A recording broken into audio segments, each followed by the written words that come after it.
On this episode of the Flash Traffic Podcast, Eric and I discuss Trump and Putin having another chit-chat session, an Operation Spiderweb update, a top Russian official commits suicide, the Kremlin possibly and finally letting slip the Russian Air Force, Ukraine's drone problem, debunking every conspiracy theory, and more. Okay, let's go. Conflict, politics, military-industrial complex, technology, war.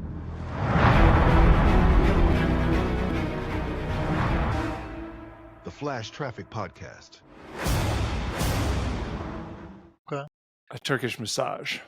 They just beat you up and make it really hot. Yeah. So Cool. What do we start with? Do you want to start with Trump? Let's start Sure, with why Trump. not? We never mentioned Trump on the podcast. Yeah, right. He came back from Morristown, New Jersey, visiting Texas, the flood in Texas. And I'm going to play a clip now. One of the reporters asked him, "Hey, why aren't you helping Ukraine the same as you're helping Israel?" Let's hear his response. Why not help Ukraine the same way you help Israel? I am helping Ukraine. I'm helping it a lot. And it's a war that should have never happened. It's a war that should have never started. If I were president, if the election weren't rigged, and it was rigged it so badly, and that's come out. Read Miranda Devine in the New York Post today. The election was totally rigged. And if it weren't rigged, you wouldn't have a war with Russia right now, and you wouldn't have had inflation. There you go. So he's asked, why aren't you helping Ukraine like you're helping Israel? He says, I am helping Ukraine. So maybe he is, and we just don't know it. You just don't And then want he goes the on help to- he's providing. If that's the help he's providing, Yeah. you don't want it. Then he goes on to spin the question into the election was rigged. If he wasn't a compulsive liar, compulsive narcissistic liar, then he would have nothing to say in an interview. So otherwise, you'd just be standing there looking at each Mr. other. President, what did you see in Texas, and how are the people coping with the floods? Hold on. Let me get into the Trump. Well, yeah, we're helping the people in Texas, and the election was completely rigged. Mr. President, what are you going to do about Iran? The election was rigged. What do you think of NATO He has increasing nothing to defense say. spending? The election was rigged. Okay, we got it. You think the election was rigged? Yeah, because it's Okay, self-serving. got it. He thinks Wow. anything that's self-serving. But what does that even matter moving forward? I guess it does matter. If you're January 6th person, if you're a conspiratorial type person, I guess it still matters, and it will always matter. It's like thinking of what would the earth be like if Al Gore got elected president? You know, it's kind of like that. All Trump can do is try to spin his failed efforts in Ukraine and pushing his Russia first policies. That's all he can do. He has nothing else to say in his complete failure to do anything to defeat Russia. Got nothing else to say. Well, yeah, I mean, I guess the election rigged. The election was rigged. That takes care of everything, I guess. Okay, In whatever. his mind, it does. Whatever the most self-serving, nonsensical thing is he can say, he's going to say it. So if that's it, there you go. Look at this. Thursday, Trump had a phone call with Vladimir Vladimirovich Putin. And apparently after the phone call, he said, Trump said he's very disappointed. I'm very disappointed. It doesn't seem like Putin wants to end the war. Yeah, no kidding. So Trump is disappointed that his Russia first policy doesn't stop Russia from bombing and killing innocent Ukrainian citizens. Yeah, that makes sense. Makes and then total sense. right after Russia just bombs the crap out of Kyiv, like immediately after. This is what Like, failed leadership looks like. Right. This is what weak failed leadership looks like. This is the GOP policy. Russia first, be weak on Russia for no ostensible national security reasons or interests, whatsoever. That's what it looks like. Yeah. I mean, they came out and just pummeled the crap out of Kyiv with over 500 drones and missiles. The worst pounding that they've had. And they just beat the record of 537 missiles and drones that took place the week earlier in the week. This is what Russia first looks like. It's a great display every day. They call it the Ruski Mir, the Russian world. Yep. Yeah. And Trump plays into that, and the Republican Party plays into it. That's what it is. It's absolutely horrible, the number of drones that they're using right now. But yeah, Trump is just now learning that Russia doesn't want to stop the war. I mean, is that even possible? Yeah, he's made that up. That's just a throwaway fiction that he feeds to the Russia First supporters. That's all it is. It's nonsensical. Along those same lines, on 4th of July, here's an article in the South China Sea something. It says, and I'll put all the links, of course, in the show notes. You can read it yourself. It says, China tells the EU it does not want to see Russia lose its war in Ukraine. Okay. Wang Yi, who is China's foreign minister, speaks of concern that U.S. could shift whole focus in China's direction in talks with top EU diplomat. So apparently, the Chinese foreign minister Wang Li told the European Union's top diplomat Kaja Kallas. I think I'm going with Kaja. Is it Kaja? It's not Kaja. It's probably Kaja. Kaja Kallas?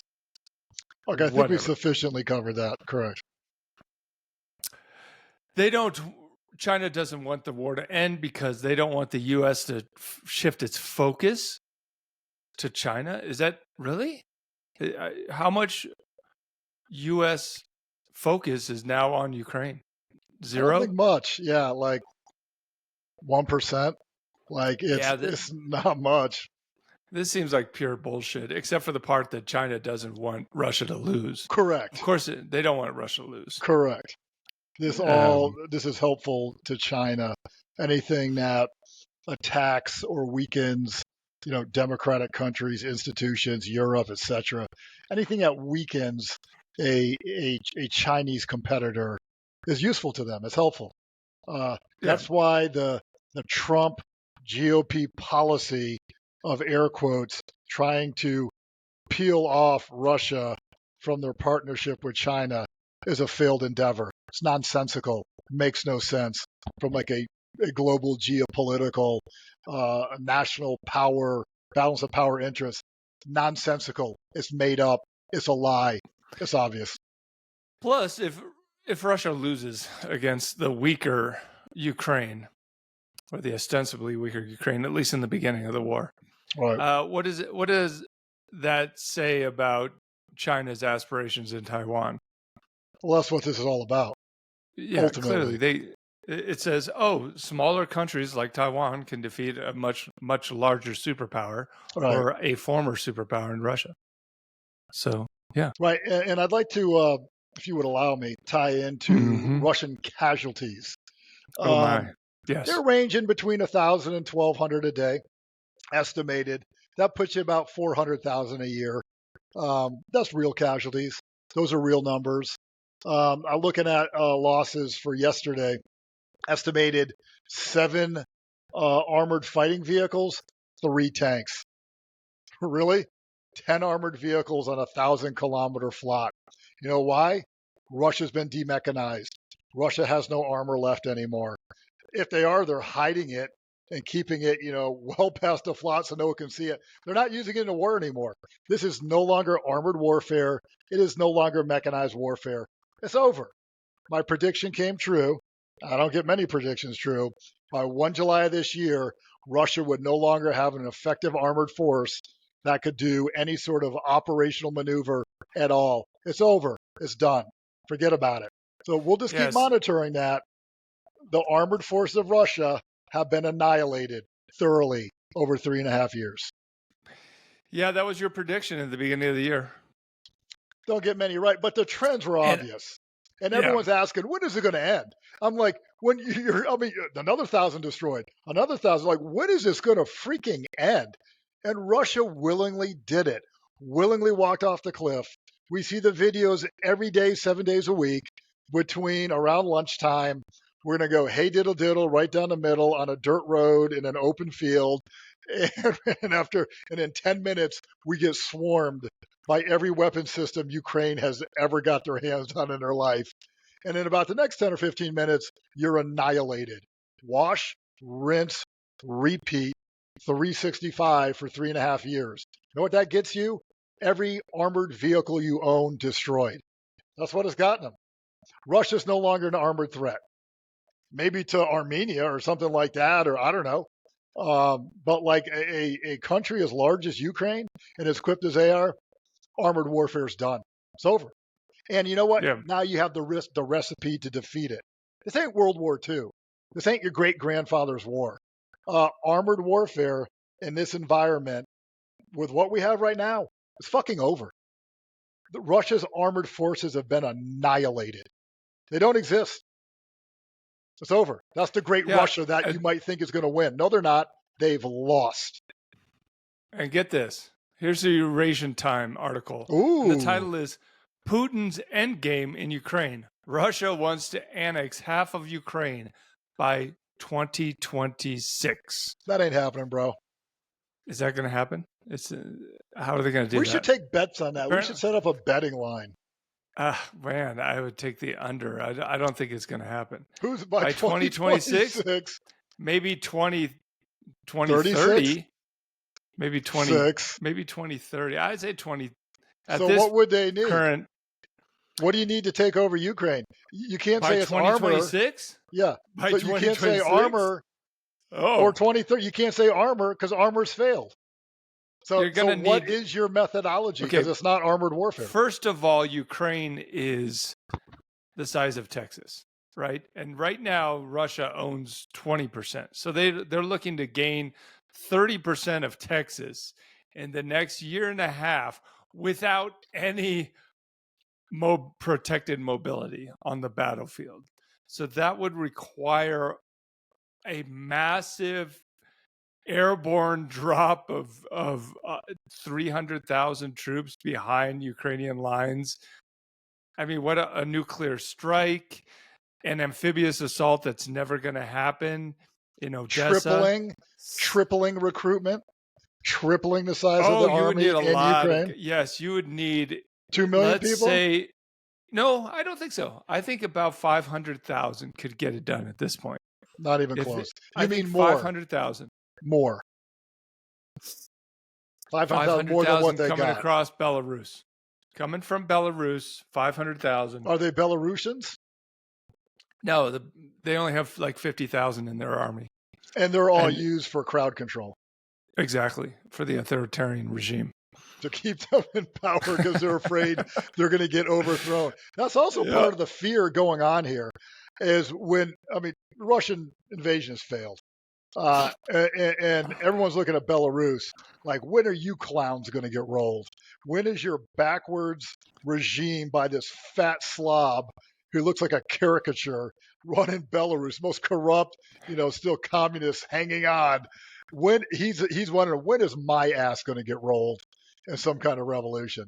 Because Yeah. it's going to be easy compared to Ukraine. I think if Russia Ukraine, fears that too. I think if Ukraine has any sort of long-term success in this war, i.e., they freeze the lines, they get a lot of European support in bolstering their defense over the next 20 years, and Russia doesn't reattack, I bet in the next 20 years we will see Russia fall. Revolt, insurgency, the Russians invade because they have to try to stabilize the situation. The Ukrainians Of course, invade. we know the I don't script. know. That last part, I'm just kidding. Yeah, they But better hope Ukraine doesn't invade. They couldn't handle that, I tell you that. no. So last week, we didn't cover this because we had a lot of stuff going on last week. Hegseth basically paused delivery of armaments to Ukraine. And apparently it was unilateral decision by Hegseth without the official, which I find that hard to believe. But okay, whatever, it doesn't matter.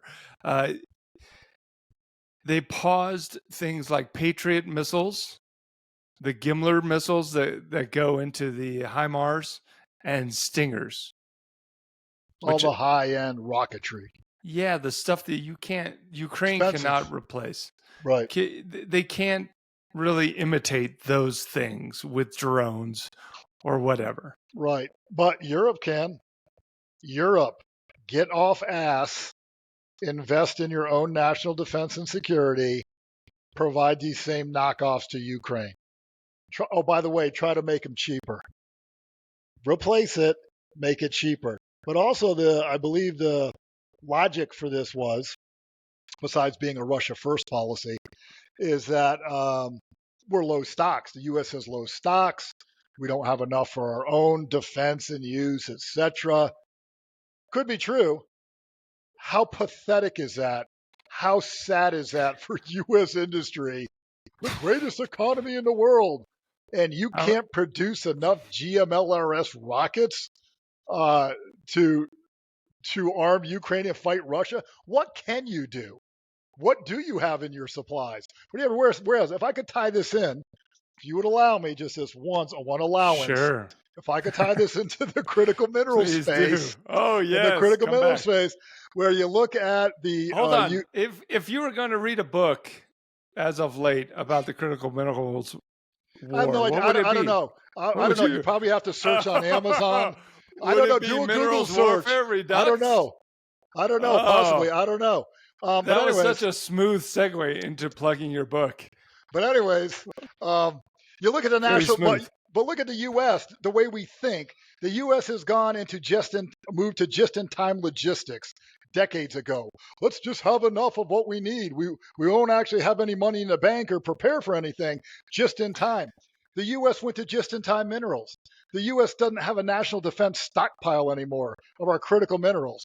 From my calculations, which are pretty close, and other people pretty much said the same, even the Department of Defense, we have 4% of what we would need for just a 1-year supply of our critical minerals. 1-year supply, the greatest economy in the world. We're running on a shoestring on our critical minerals. And now look at the military. Did we also do just-in-time logistics with our munitions? Did we just get enough to get by for a conflict that lasts 11 days or less? It looks like it. We did the same shit with the 155 artillery shells. We can't produce enough. They're dumb munitions. They're dumb. They're steel shell. They're gunpowder. These aren't sophisticated munitions. It's a 155 round, bro. We've been producing them since World War II. It's not fucking complicated. But we don't have enough, and we don't have enough in storage, and it's taken us 3 years to increase production. What kind of a shit show are we running with our DoD logistics system? Oh, I answered my own question. But I got missiles are different. I got it. But greatest, You're right. Well, it's greatest not military too much in the different, world. right? Like Greatest economy. You can't build a Patriot missile overnight, right? And just like you can't dig a mine or dig out whatever a critical mineral. Give me a critical mineral. I don't know what the critical ones are. Lithium's not a critical mineral. Yes, is it critical or is it a? Yeah, okay. we don't Lithium. produce enough in the U.S. to supply our needs. Okay, well we import it. You can't dig a mine overnight and just get thousands of tons, million tons. Oh my God! Oh, it's almost like it takes planning. At the same time, you have maybe not for minerals, but for missiles, you have an inventory storage cost, right? How many of those can you keep? Minimal. So you looked at critical minerals. They're $4 million a piece. Okay, they do an assessment. How many are you going to build? Of how much does it cost to actually store like the minerals we needed? It was 0.5% of the value of the minerals themselves. 0.5%. Sure. Talking about a storage cost. Are you talking about physically storing these munitions, like space and rent and Well, the yeah, like infrastructure? everything. So Cheap. there's risk of bodily injury and storing, explosive devices. Okay, that's sad, dude. I'm sure Is that what you're going with? Hold on, let me. That's sad. Patriot missiles probably have to be in a controlled environment. Okay, They can't be stored outside. Yeah, you know what you do right? for a controlled environment? Vegetables. Squash. I know a dude who has a vegetable import business. Yeah, What are they you got talking about? refrigerated warehouses and trucks. So you can do a controlled environments for squash, but not a Patriot missile system? Are you out of your fucking mind? It's easy. This has already been solved. Oh, The U.S. is Okay. logistically on its ass and has not prepared or planned for this effectively, is my thesis. I'm not saying we shouldn't be preparing for more for war. We should have more for war.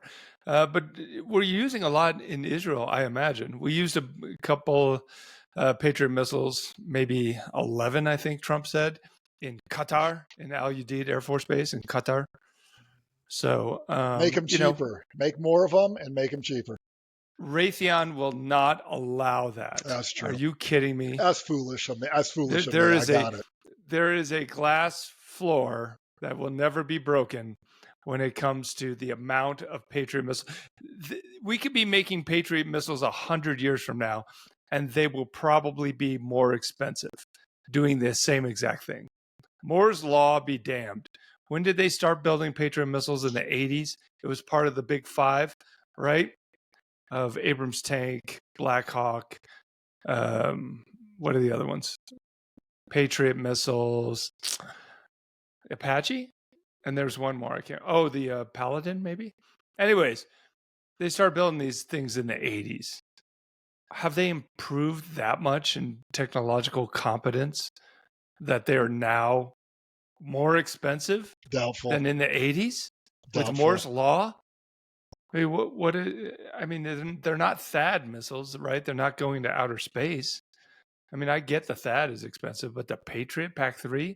Come on, there's got to be some economies of scale, and it's got to be cheaper if you maintain capability. That's the all price part goes of down. the Moore's Law. bizarre world of the Department of Defense, inability to fight things cheaply. When you and I went to CGSC and we studied this, one of the main things is the U.S. can only fight an expensive war. We can't do anything cheaply. It costs us an arm and a leg. And that's part of our problem. And that's the beauty of what Ukraine is doing with ubiquitous drone warfare. As you said, and I think it should be the title of your book, the cost is the capability. The U.S. can never say our capability is our low cost.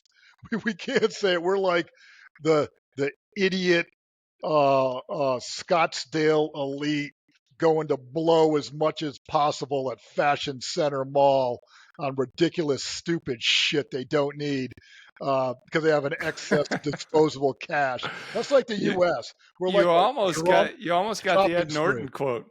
You almost got the Ed Norton quote from Fight Club. Oh, what did he roll with? He said, "Working jobs you hate to buy shit you don't need." You don't need. You just summed up America. Fight Club? Yeah, 100%. You just summed up the American mentality. You summed up the Department of Defense. Building technological weapons we don't need and can't afford to fight wars we hate. Yep. And we break the bank trying to do it because we're too stupid and corrupt. And everyone's riding the money train. You can't make it cheaply. You need to make stuff cheaply. But again, if you got it, flaunt it.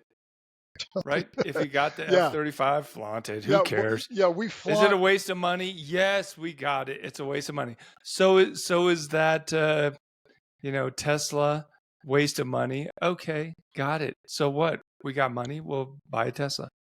Tesla's a good vehicle and a good investment. You save $2,000. You save $2,000 a year on your vehicle from not paying for gas and repairs. Stop being an internal combustion engine stooge. I'm a EV hater.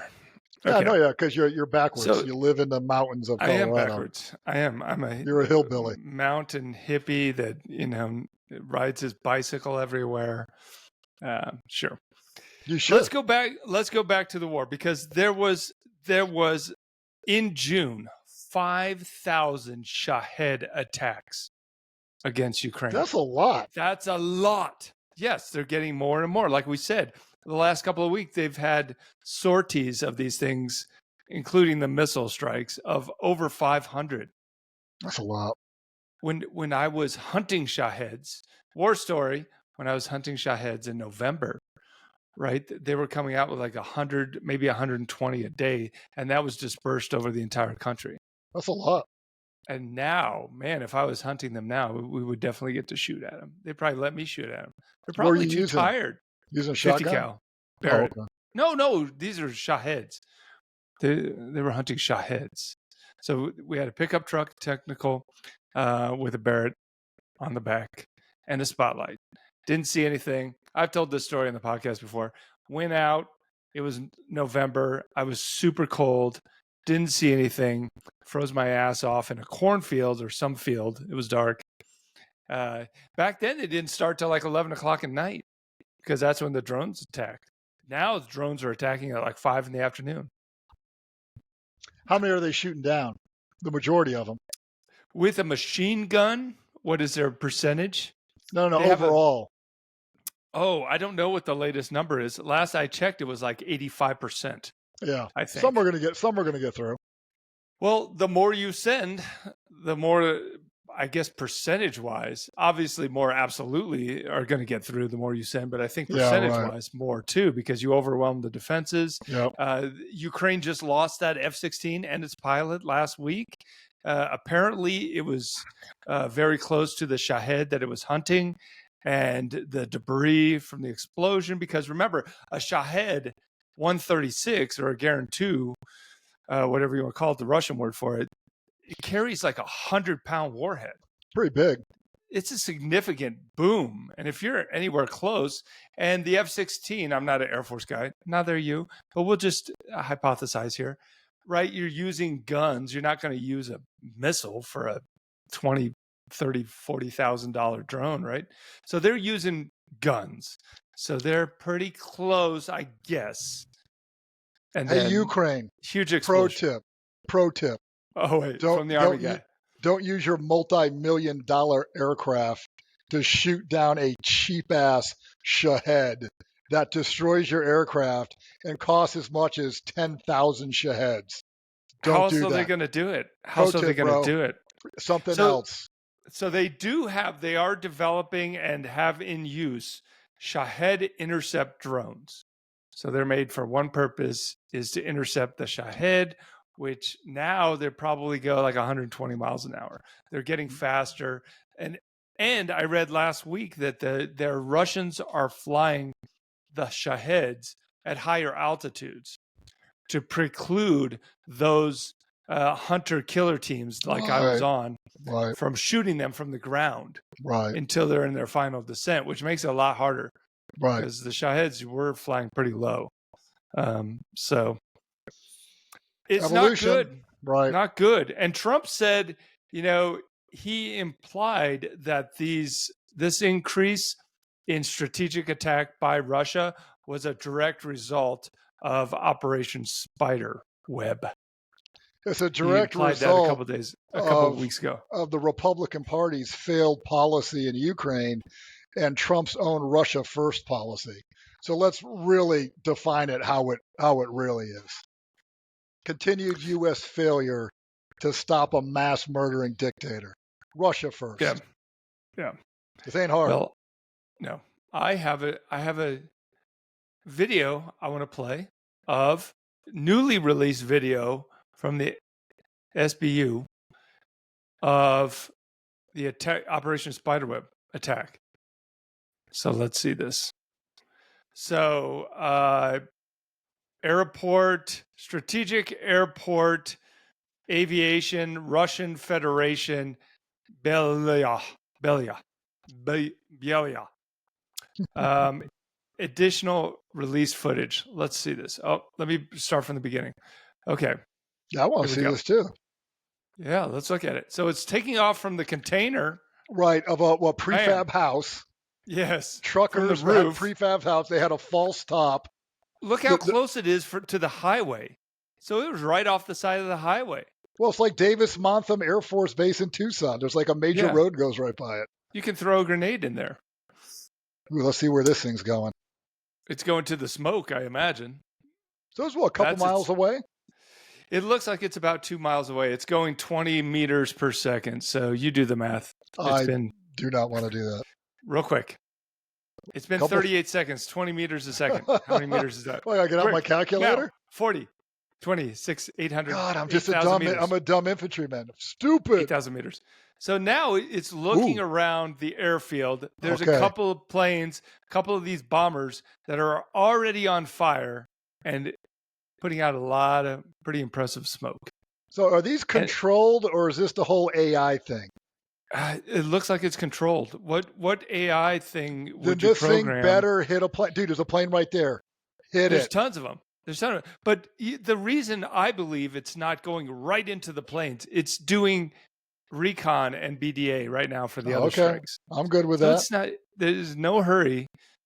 There's absolutely no one around trying to defend these planes. Right. Not even a dude with an AK-47. No. Nothing. Is this a Sunday or something? I don't know. This is a major Russian strategic airfield, and there's not a single human that you can see on the video. It's got to be Sunday, dude. But they don't work on Sundays. Or they're Orthodox Christians. Maybe it's 2 p.m. and they're already off. They're all drunk already. Maybe they're like, hey, man, I did my job. Yeah. It's time to get drunk. It's 2:00 somewhere. So it's going to hit it where the wing meets the fuselage. Oh, this one isn't. It's trying to. Now watch, it just comes down and nice and easy. It just lands on the plane. Now, boom. Because it landed on the plane like that, I'm suspicious that maybe it was controlled detonated and not a fuse, like a contact fuse. But, new video of Operation Spiderweb, just off the presses. And just as a review, Ukrainians tricked Russian truckers to drop off these different. Oh, no, I don't think so. No. It was Ukrainian truck drivers. Really? That drove these things. Yeah. Okay. And then they smuggled them out.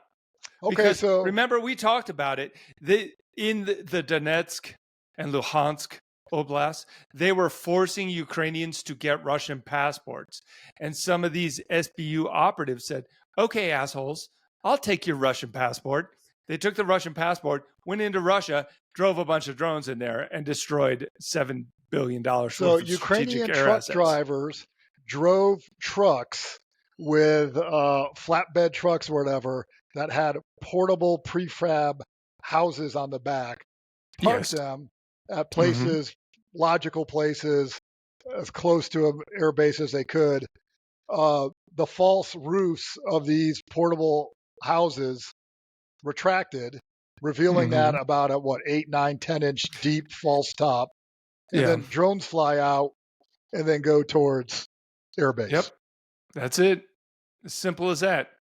And then truck drivers are exfiltrated successfully out of the country. That's correct. One of the principles of war, simplicity, followed. Okay, well, to a none of that is simple, but okay. Okay. Well, when you say it's simple. Okay. Maybe it's your voice. I'm thinking simple. But okay. But the Russians got clowned. Blew up those Tu-22 bombers. I guess that's what those Tupolev Tu-22s, which are the Russian equivalent to the B-1 Lancer, strategic, supersonic. They're expensive. Sounds expensive to me. I don't know what the price is. Pricey. It's probably a lot. Well, it costs hundreds of thousands of dollars. Yeah. You're good with numbers. They must, they're not making any of those anymore. Just like we're not making B-1 Lancers anymore. One and done. Yeah. The bone. They call it the B-1, the bone, because I guess it's cooler than Lancer. I'll take your word for it. I was in one in Al Udeid, Air Force Base. I didn't fly in it. Were you the pilot? Nope. I was just, they just let me crawl around in it on the tarmac. That's so hot. It was awesome. It was awesome. Where is this? It has Al-Udeid, Qatar. Oh, so it was hot. It was super hot, yeah. Hot And as it was shit. at night. Yeah. But it's awesome. It's got this, I don't know what the Air Force calls it, but it's a rotating, like a chamber of a 6-shooter, like a gun, and it rotates. It's a cartridge that rotates. So the 500-pound bombs just go click, drop. The next one rotates, click. It was pretty cool. It was cool. Revolving bomb is bay. cool. All right, that's pretty Sure. cool. Yeah, let's call it the revolving bomb bay.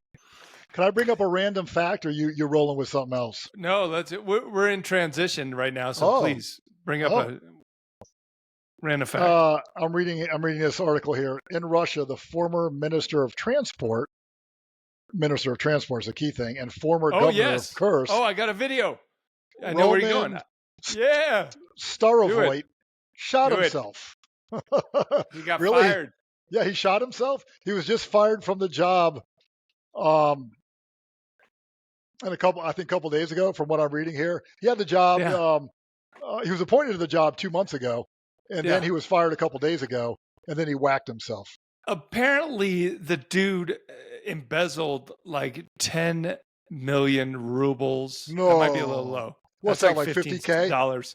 That's like $15. So 10 trillion rubles, apparently, on, get this, dragon's teeth. Like, how do you do rip that? off What is the margin on dragon's teeth? It's cement construction. What is the margin per dragon tooth? It's like 30 cents, like a trillion rubles. And he's like, there's no margin. And he's like, this is why I was a millionaire for a short period of time, because I figured out how to do this, and you can't. Just for a brief moment in time, he was living the life. I can figure out how to rip off dragon's teeth. And I'm showing a video right now of them just carrying out his body. Oh, I'm in the special. woods. I'm on a walk on a trail. Look at me. Yeah, was it in his house or was it on a walk? Because if it was on a walk, I would be more suspicious of him. It could be his backyard. Well, okay. What are you gonna do? You're gonna go out in your backyard and whack yourself? I would hope not. I'd do it away from the family. Yeah. So I would do it in the backyard, or up in the mountains. Maybe. I wonder if someone talked to him, said, "Hey, dude, you know how this is gonna go down." Oh, it's you or your family, or both. Or we're gonna whack you, dude. Do the right thing. Oh yeah. Either make yourself go away, or we're gonna make you go away. Take your pick. Either control it yourself on your own terms. I need an answer by Friday, or we're gonna whack you, dude. Take your pick. Right. We can do it the messy way, or we can do it the easy way. Just wander out in the forest, do it yourself, and that's probably exactly what they said. Just like Erwin Rommel in World War II. He was part of the plot against Hitler. Yeah. They're like, hey, dude. Yeah, he did. I think the Desert Fox. Yeah, I think he took poison. What? They're like, we're going to kill you, dude. Either you whack yourself on your own terms, or we're going to kill you. That's such a Romeo and Juliet way to go out. Why would he poison himself? Why not like service revolver or like samurai sword to the scrotum or something like that? Wouldn't that be a more tough way? The last one sounds painful. Let's see. He committed suicide. It's a slow way. It's a slow way to commit suicide. October 14th, 1944. You get an infection. It's nasty. He was given a choice between trial or suicide. He took a cyanide capsule that was commonly provided to high-ranking German officers. Isn't that what Hitler took? Cyanide capsule in the bunker in Berlin? I believe so. We don't have to look it up. Let's just say it's true. Let's say that's too late. True. What? You would look too late. Yeah, but you're right. That's probably how it went down. They're like, look, we can do this the messy way, or you can go out on your terms. They said he shot himself. They say gunshot to the head. Hitler. So Hitler did? Oh, all right. Many sources say he shot himself. All right. Some accounts suggested he took a cyanide capsule, though the evidence is less than conclusive than the gunshot. Wait, didn't they recover his body? Wouldn't they know for sure? I think they burned his body. They burned his body and cremated him to avoid capture. Oh. Anyone getting his body. His wife, Eva Braun, she committed suicide with cyanide. Yeah, okay. But did they have time to, like, this leads me to believe Hitler is alive in Argentina. Because did they have time to burn Hitler's body completely? Why don't you? Yeah, how long does it take? Throw in dirt hole. Pour over 5 gallons of gasoline. Light match. Watch remains burn. There you go. It's that hard. Again, it took you 60 seconds. It seems very simple when you say it like that. It took 60 seconds. Or the more rational He's in Brazil. explanation, he's in Argentina. Yes, that's the Occam's razor answer, is that they somehow flew him out and smuggled him to Brazil or Argentina or both. And he's lived there still. He's still alive, probably. He's like 115, whatever. That's the more reasonable answer. and that is how conspiracy theorists think, I think.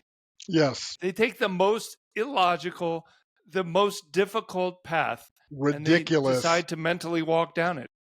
Because why wouldn't they try to smuggle the most recognizable human in human history? Probably more so than Jesus. And everyone wants to whack him. Yeah, and he's going to be able to live in somewhere.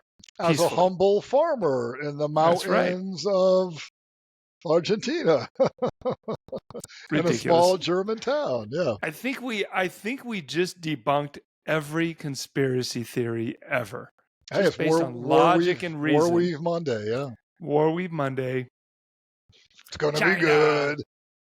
China doesn't want the war to end. I'm very disappointed. China doesn't want the war. Okay, this is something we have to talk about. I really want to talk about this because I thought it was interesting. So let me pull it up.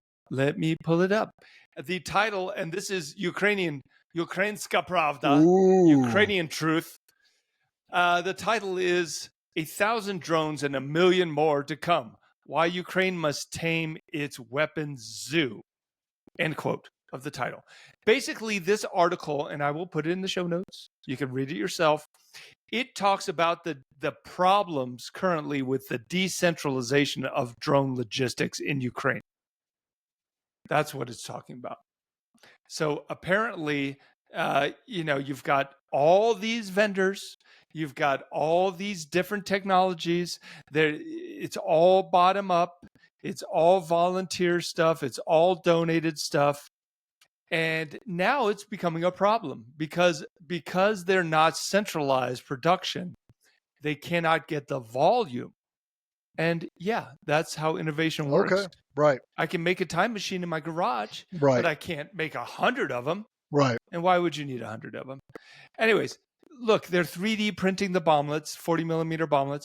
And as I've said before, on this podcast, I was in a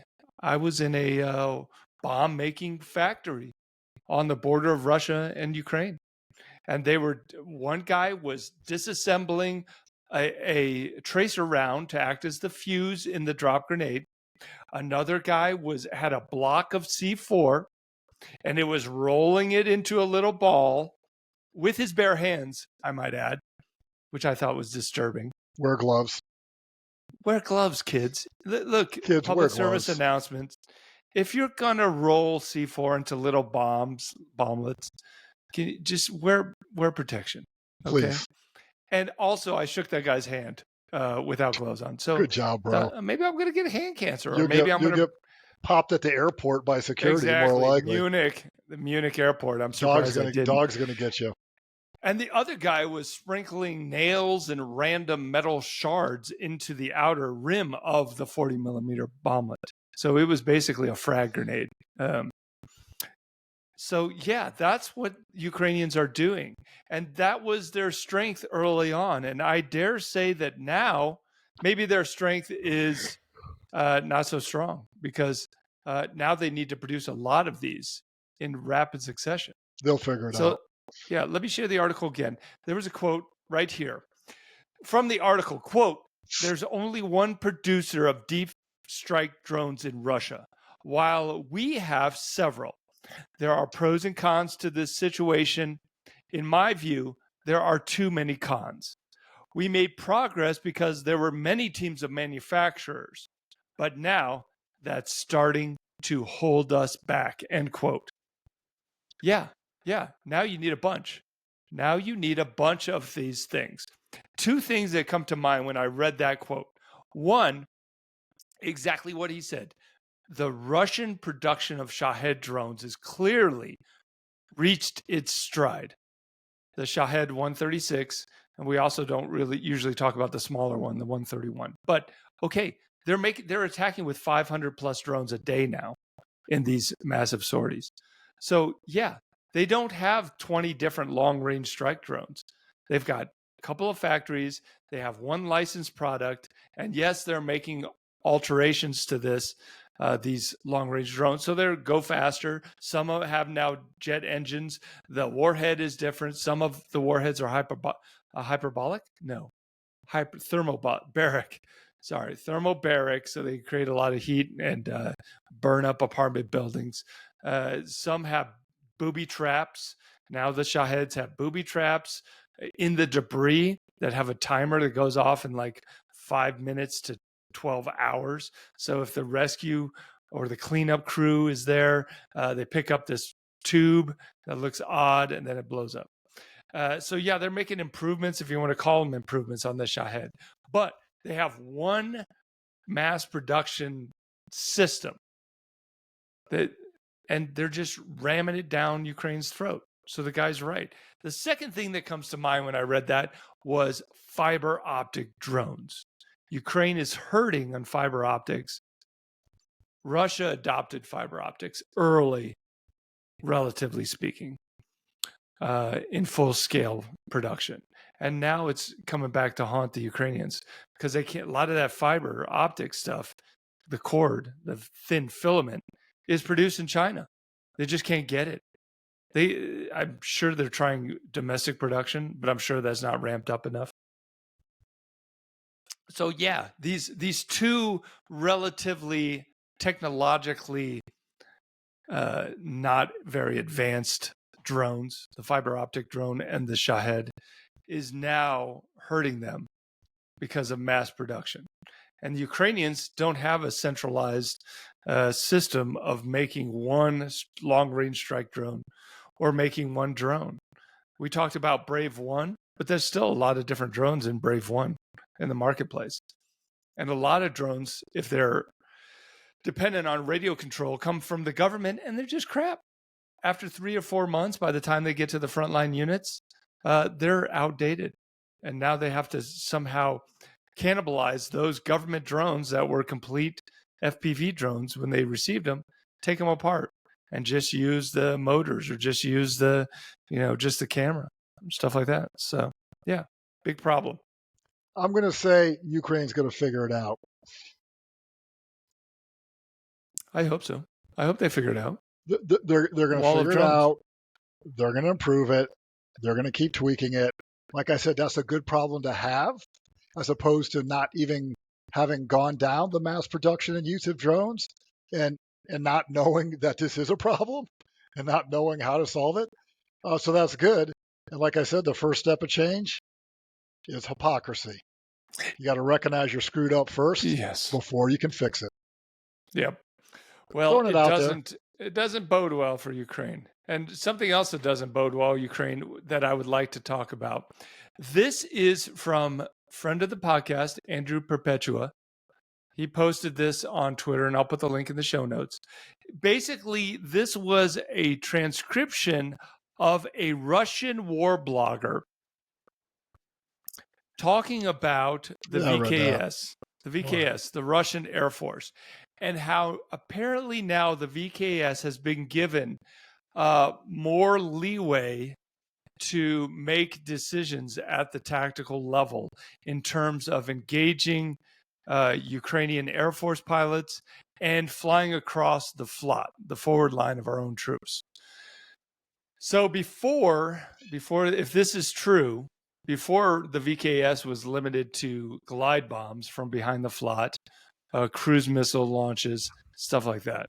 But now it looks like the VKS has entered the building, and they're going to start being more aggressive, apparently.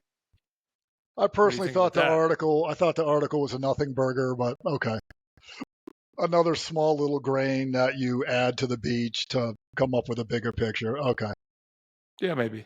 I mean, it was from a Russian war blogger, so I mean, we have to take it with a grain of salt. We don't know what's actually going to happen. That's fine. Great. You're letting your fucked up pilots, poorly trained pilots in your poorly maintained planes that get shot down when they get within 20 clicks of the flot. Okay, they have more decision-making authority. Good for you.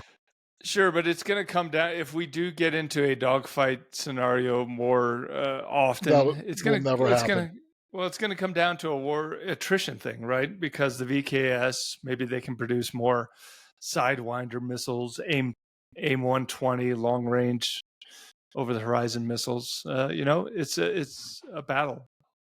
But I think Europe should be able to. Agreed. Europe should be able to supply that, right? It's not Patriot missile. But, I don't put a lot of stock in Europe helping Ukraine. All right, let's end it on this. I'm going to show a video.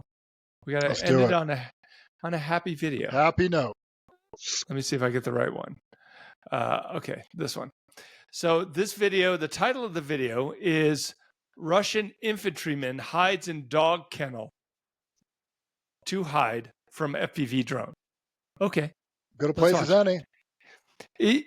He doesn't realize that if you're on the modern battlefield, they can see you when you move. So he just crawls into this dog kennel. Here we go. So he's out of his trench system there, his trench and bunker system. He decides to leave the trench because maybe he's got to go to the bathroom. He's looking for a walk. I don't know. He leaves the trench. It's like Apocalypse Now. Never get off the boat. Never leave the trench. Okay. Jinx. Hold on. Okay, there we go. Oh, boom. He hides. FPV sees him. Hey, Vlad, how are you doing? Bam.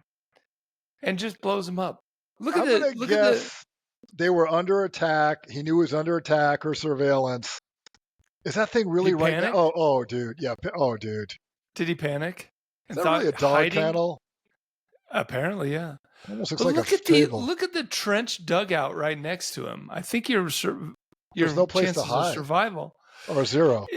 It's not a very it looks like just a hole developed in the ground. Trench. Yeah. It looks like they just dug a giant hole. Like you got to go underground.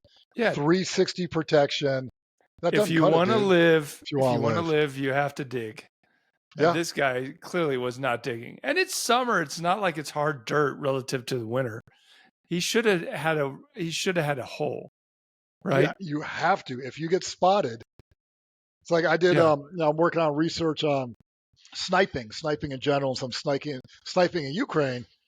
If you're seen, like you can be as cool as you want, dude. You can lay down in the bushes and have really good camo. If a thermal camera drone sees you, none of that matters, dude. You got to have 360 3D thermal protection because as soon as you're detected, you're done. It's that simple.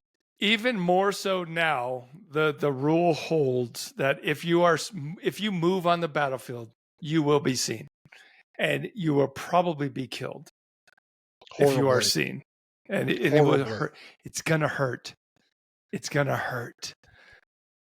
You got your biggest ally. If you move into a position, you better move in with a pick and a shovel and like 100 sandbags. That guy would have been so much better off digging a body-size hole in the side of the trench and then putting the plywood in front of that hole, because the drone operator doesn't know how deep that hole goes. He doesn't know that you're hiding right behind the plywood. There? Right. Yeah, so that's, I mean, dude. You need fortified 360 protection. Without that, hindsight is 2020. Dvasit. And that's hindsight is dvasit. That's why these cats are losing 400,000 a year. Stupid Russians doing stupid Russian things. God bless them. Okay. Good chat. I'll talk Remember, to you Wednesday. kids, Russia first. Remember. Oof, no, we're not. Slava America. Bye-bye. If I can wait. mention one last thing. I Yes. went to You got it in under the wire. yeah. I said I'm bye-bye. not plugging my book, dude. I'm not talking the Critical Minerals book. I'm not doing that, dude. It's cheap. I'm not talking What? about my sniper book. I'm not talking Oh, about my that God. either. How dare you insult Great. me? I went to a weekend getaway. Went to a golf resort, whatever that means. It's an old cattle farm in southern Yes. Arizona. It was beautiful. It's on a river. Where are you going with this? They got cattle there. We walk. I like walking the neighborhood. So we walked the neighborhoods, look at the houses. There's some nice houses. We saw, believe it or not, tons of Ukrainian flags just up randomly and on people's houses, on their walls and stuff. Yes. I found that very interesting. We probably saw half a dozen Ukrainian flags Yes. up in this small town, nowhere, southern Arizona, 40 minutes south of Tucson. Found it very interesting. Was it a high income town? Yes. That is, and I'm familiar with this. Shout out to the small mountain town in Colorado, which I will not state that I frequent. It's a form of virtue signaling. The Ukrainian flag. I doubt if those people have any idea what's going on with you. Well, I like anyways, to think they do. We don't want a virtual virtual signal. I'm against it. You should never do that. You should be legit. That's just signaling. You should be legit. You should only do honest things that are not self-promoting. I'm against that.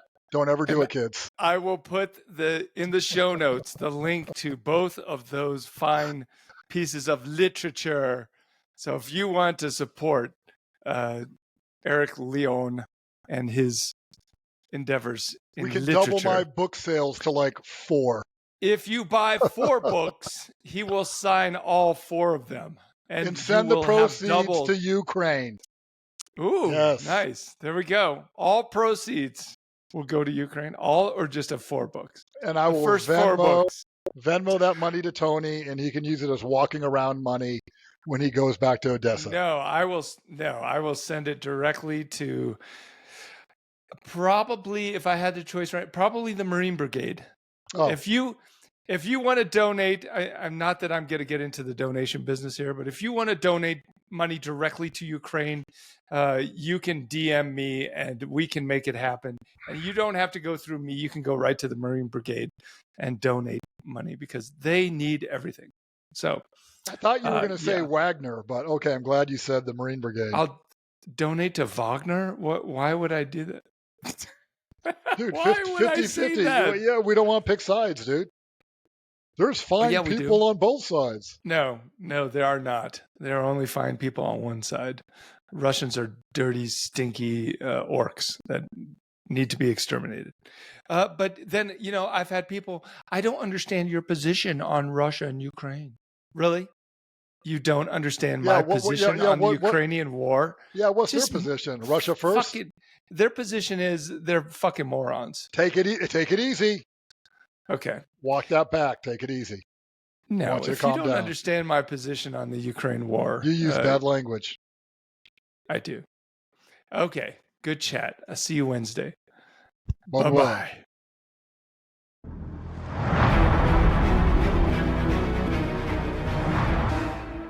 The Flash Traffic Podcast.